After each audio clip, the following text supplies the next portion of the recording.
Without warning, China made a bold and sudden move. It suspended all imports of liquefied natural gas from the United States. No prior hint, no diplomatic softening, just a sharp, deliberate cut. In a fiery response, Beijing declared this was not just an economic decision, but a calculated counterattack against Washington's new 10% tariff on Chinese goods. Almost overnight, Chinese buyers rerouted LNG shipments originally bound for East Asia, redirecting them toward Europe. It was a strategic maneuver that not only sidestepped the new tariffs but also allowed China to undercut U.S. exporters and seize part of the European energy market. In a single stroke, America was sanctioned, China retaliated, and Europe reaped the rewards. By March 2025, the ripple effect intensified. One of Australia's largest energy giants announced a sweeping 15-year deal with a major Chinese gas firm, 600,000 tons of LNG annually, starting in 2027. The message was clear. China was securing long-term supply lines elsewhere.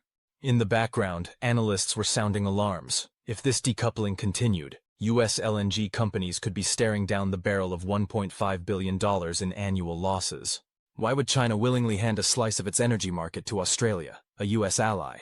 And what price will the United States pay for this escalating economic standoff?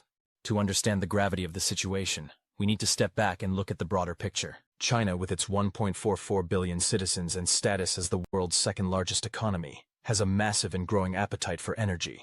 In 2024 alone, China imported 132 million tons of natural gas, worth over $63 billion. And nearly 60% of that came in the form of LNG shipped across the oceans. Last year, China brought in about 76.65 million tons of LNG, making it the world's largest LNG importer. Meanwhile, the United States, sitting on the world's fifth-largest natural gas reserves, 12.6 trillion cubic meters, had just surpassed Qatar and Australia to become the #1 LNG exporter, with 91.22 million tons exported in 2023. China, until recently, was one of its fastest-growing markets. But the trade war left scars. When tariffs first hit in 2019, China slapped a 25% duty on U.S. LNG, bringing exports to a standstill. Then came a cautious recovery in 2020. By 2024, China was importing over 4.15 million tons of U.S. LNG annually, making the U.S. its fifth-largest supplier. Optimism returned briefly. Then came 2025, and with it, Donald Trump's second term. In his inaugural speech, he doubled down on America First policies. He vowed to supercharge U.S. energy exports and withdrew from the Paris Agreement. But instead of a booming energy sector, his administration triggered fresh waves of economic retaliation. With 2 new rounds of 10% tariffs on Chinese goods, Trump reignited tensions. China, swift and uncompromising, countered with a 15% tariff on U.S. LNG starting in February. The result? The cost of American LNG exports to China surged by 23%.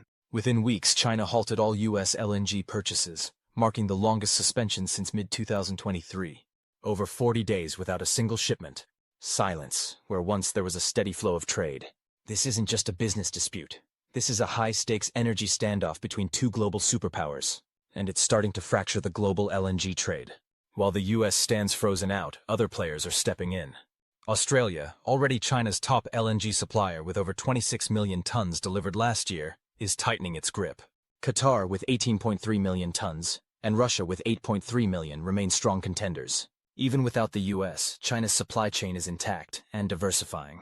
In contrast, the U.S. energy industry is facing a bitter reality, being cut out of its most lucrative market, at a time when it was poised to dominate global LNG supply growth. From 2024 to 2028, the world is expected to add 30 million tons of LNG capacity. The U.S. was projected to contribute 56 million tons, 42% of that total. But if China walks away, much of that growth could be stranded. So what now? Can U.S. energy firms survive without China's market? Will this energy divorce between 2 global giants reshape the future of LNG? And perhaps the most pressing question of all, was this trade war worth the cost? But the blow to the United States is far more immediate, far more personal. At one time, American LNG exports to China reached 400,000 tons a month. Now, that number has plummeted to nearly zero. In a single stroke, 2.4 billion in annual orders vanished, evaporated like steam rising from a forgotten pot. Down in Louisiana, dock workers still punch in, the same as they always have. But something's changed. The pipelines once destined for China have gone cold, silent, inert. And the docks?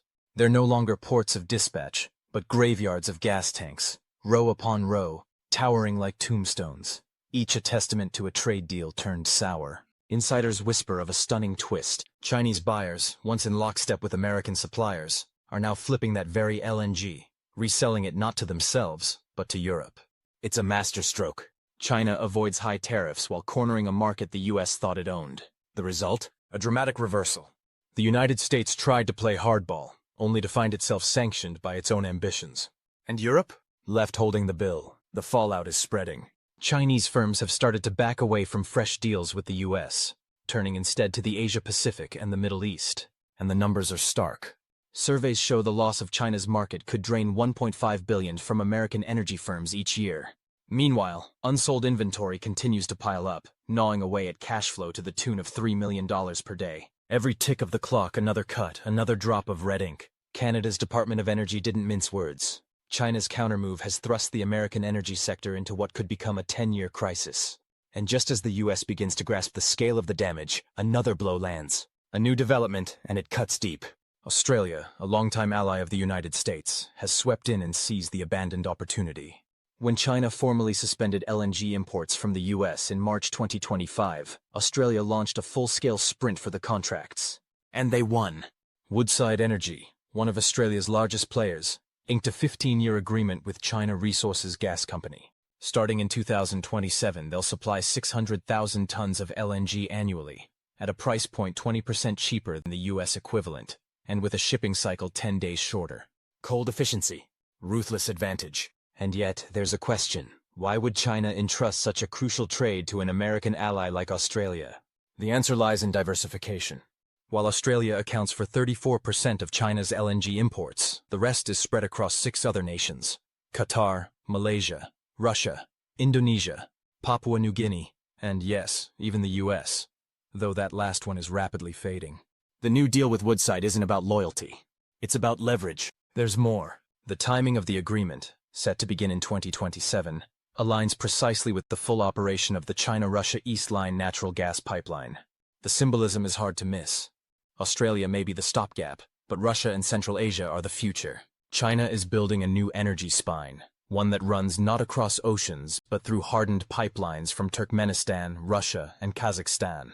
In 2024 alone, China imported over 25 million tons of gas from Turkmenistan, 22 million from Russia, and more from across Central Asia. The cost? Less than 50 cents per kilogram. The deal with Russia will bring in 38 billion cubic meters a year at just 0.8 yuan per cubic meter, about 60% of what the US charges. It's a quiet coup, and while international spot LNG from Qatar and Malaysia bridges any temporary gaps, China's pipeline gas maintains its strategic hold in the Northwest. It's a triple-layered strategy: spot cargo from the Middle East, pipelines from Central Asia, and reserves from Russia. On top of that, China is ramping up domestic production. From January to February 2025 alone, the country produced 43.3 billion cubic meters of natural gas, a 3.7% jump year over year. Coal bed methane and shale gas fields are now entering operation, lifting the self-sufficiency rate from 57% 5 years ago to 65% today. As a result, the once dominant US share of China's LNG imports has withered, from 15% in 2020 to just 5.4% now. One industry expert put it bluntly: even if China stopped buying US gas tomorrow, their stoves would keep burning just fine. And here lies the deeper truth, the one that few in Washington dare to speak aloud. China is no longer just a buyer. It's becoming the architect of the global LNG game. From setting price benchmarks to standardizing infrastructure, from investing in green energy tech to rewriting financing norms, China isn't just playing the market, it's reshaping it. So any plan to use LNG as leverage in trade talks? That era is over. The chessboard has shifted. And the US? It just lost its queen.